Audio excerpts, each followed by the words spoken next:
दोस्तों अब आप 4 साल तक कभी भी अपनी इनकम टैक्स रिटर्न फाइल कर सकते हैं, जिसे कि हम अपडेटेड रिटर्न कहते हैं। तो इसके लिए बजट 25 में गवर्नमेंट के द्वारा चेंजेस किए गए हैं।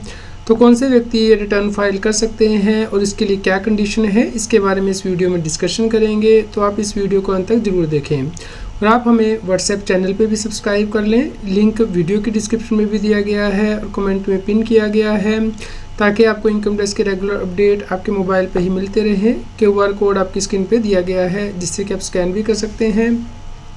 रेगुलर अपडेट के लिए CS Satbir Singh YouTube channel subscribe कर लें और नोटिफिकेशन बेल भी प्रेस कर दें। दोस्तों यदि कोई व्यक्ति अपनी इनकम टैक्स की रिटर्न टाइम से फाइल नहीं कर पाया है और उसके लिए जो ड्यू डेट है वो भी निकल गई है, और उसके बाद जो बिलेटेड रिटर्न को फाइल करने की ड्यू डेट है जो कि 31 दिसंबर होती है, असेसमेंट ईयर के ख़त्म होने के बाद वो भी निकल चुकी है, तो उसके बाद ही वो रिटर्न फाइल कर सकता है, जिससे कि हम अपडेट रिटर्न कहते हैं। दोस्तों इसके लिए पहले इनकम टैक्स में प्रोविज़न थी कि आप रेलेवेंट असेसमेंट ईयर के ख़त्म होने के बाद 2 साल के अंदर कभी भी अपनी अपडेट रिटर्न फाइल कर सकते हैं, जिससे कि अब बजट 25 में इंक्रीज़ करके 4 साल कर दिया गया है। यानी कि रेलेवेंट असेसमेंट ईयर के ख़त्म होने के बाद आप 4 साल तक कभी भी अपनी अपडेट रिटर्न फाइल कर सकते हैं। लेकिन दोस्तों इस केस में आपको एडिशनल टैक्स और इंटरेस्ट पे करना होगा, जिसके लिए कि प्रोविज़न को चेंज किया गया है। तो चलिए समझते हैं नई प्रोविज़न को। रिटर्न में बजट 25 के द्वारा चेंजेस किए गए हैं। इसके ऊपर कंप्लीट आर्टिकल आप हमारी वेबसाइट taxil.com पे भी देख सकते हैं, जिसका लिंक मैंने वीडियो के डिस्क्रिप्शन में भी दे दिया है, कमेंट में पिन कर दिया है, जिसमें कि कंप्लीट प्रोविज़न को समझाया गया है कि क्या प्रोविज़न है।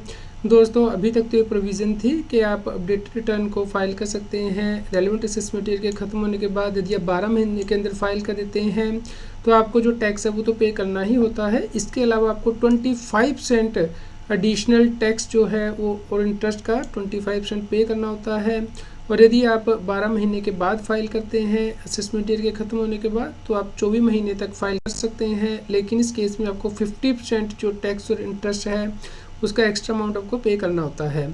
दोस्तों अब यहाँ पे इस प्रोविज़न को चेंज कर दिया गया है और अब 4 साल तक आप कभी भी रिटर्न को फाइल कर सकते हैं। लेकिन इस केस में जो टैक्स रेट है वो बढ़ जाएगा, क्योंकि आप 24 मंथ्स के बाद फाइल करेंगे रेलेवेंट असेसमेंट के ख़त्म होने के बाद, लेकिन 36 मंथ्स के अंदर, तो 60% टैक्स और इंटरेस्ट का आपको एडिशनल पे करना होगा।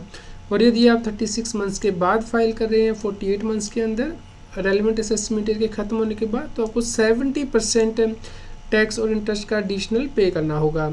दोस्तों जैसा कि आप यहाँ पे देख सकते हैं, मान लीजिए आपने असेसमेंट ईयर 2021 की रिटर्न फाइल नहीं की है, तो अब ये रिटर्न आप अपडेट रिटर्न भी फाइल नहीं कर सकते हैं, क्योंकि 1 अप्रैल 25 से जो है नई अपडेट रिटर्न लागू होगी, तो तब तक तो ये टाइम लिमिट निकल चुकी होगी।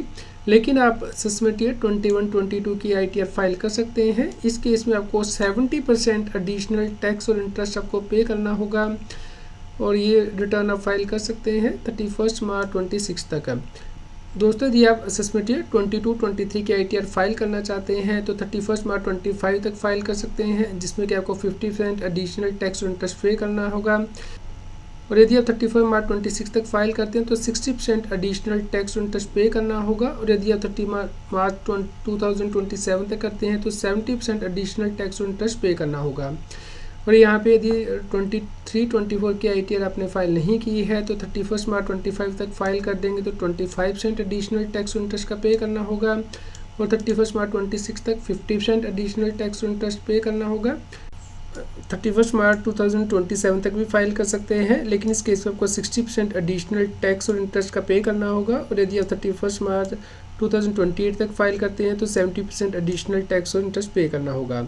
दोस्तों यहाँ पे आपको ये भी ध्यान रखना है कि यहाँ पे रिस्ट्रिक्शन भी लगाई गई है अपडेट रिटर्न को फाइल करने के लिए, यानी कि 36 मंथ्स के बाद यदि आप अपडेट रिटर्न फाइल करेंगे और आपको ऑलरेडी नोटिस जारी कर दिया है इनकम टैक्स ऑप्शन है सेक्शन 148A के अंतर्गत, तो उस केस में आप अपडेट रिटर्न 36 मंथ्स के बाद फाइल नहीं कर सकते, यानी कि 4th ईयर में। लेकिन यदि आपने इस नोटिस का सेटिस्फैक्ट्री जवाब दे दिया है और इनकम टैक्स ऑफिसर को लगता है कि अब आपकी असेसमेंट नहीं करनी चाहिए, तो वो ड्रॉप कर देगा और ऑर्डर पास कर देगा। तो उस ऑर्डर के पास हो जाने के बाद यदि आपको लगता है कि कोई इनकम आपसे छूट गई थी 4th ईयर में, तो आप अपडेट रिटर्न फाइल कर सकते हैं। तो दोस्तों इस प्रकार अपडेटेड रिटर्न की प्रोविज़न को सिंप्लीफाई किया गया है ताकि ज़्यादा से ज़्यादा लोग वॉलंटरी कंप्लायंस कर सकें और जो लिटिगेशन है इनकम टैक्स डिपार्टमेंट के साथ उसे रिड्यूस किया जा सके। इससे इंडिविजुअल को भी बेनिफिट होता है क्योंकि वो यदि कोई रिटर्न फाइल करने में भूल गया है तो टाइम से फाइल कर देगा तो उसके ऊपर कोई पेनल्टी नहीं लगाई जाएगी। तो इस प्रकार आप इस अपडेट रिटर्न की प्रोविज़न से फ़ायदा ले सकते हैं। तो कंप्लीट आर्टिकल वीडियो की डिस्क्रिप्शन में दिया गया है। दोस्तों यदि आपका कोई क्वेश्चन हो तो आप नीचे कमेंट करके ज़रूर बताएं। कृपया लाइक करें और शेयर करें ताकि सभी लोगों तक ये जानकारी पहुंच पाए और वो इनकम टैक्स की कंप्लायंस कर पाएँ। इनकम टैक्स की और अधिक जानकारी के लिए आप CS एडवाइसिंग यूट्यूब चैनल पे जाके प्लेलिस्ट में जाके टॉपिक वाइज प्लेलिस्ट देख सकते हैं कि इनकम टैक्स में कौन से नए बदलाव हो रहे हैं, जैसे कि इनकम टैक्स अपडेट के अंतर्गत या फिर डायरेक्ट टैक्स कोड के अंतर्गत। रेगुलर टैक्स अपडेट के लिए इस चैनल को सब्सक्राइब करें। आप हमें टेलीग्राम ऐप CS एडवाइसिंग टैक्सिल पे ज्वाइन कर सकते हैं ताकि आप GST और इनकम टैक्स के रेगुलर अपडेट अपने मोबाइल पर ही प्राप्त कर सकें।